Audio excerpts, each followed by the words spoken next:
चलो आईफोन की focus speed देखते हैं।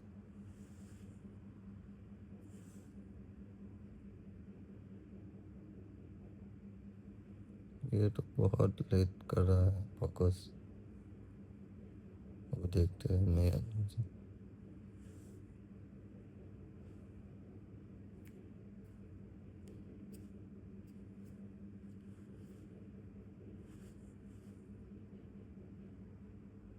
देर लग रही है पर हो रहा है। इतनी भी देर नहीं लग रही है।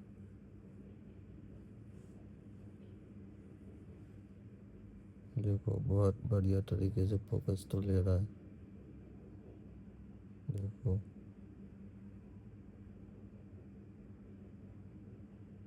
क्लियरिटी तो एक नंबर की है।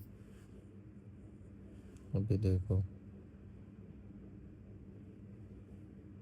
है ना, एकदम बढ़िया।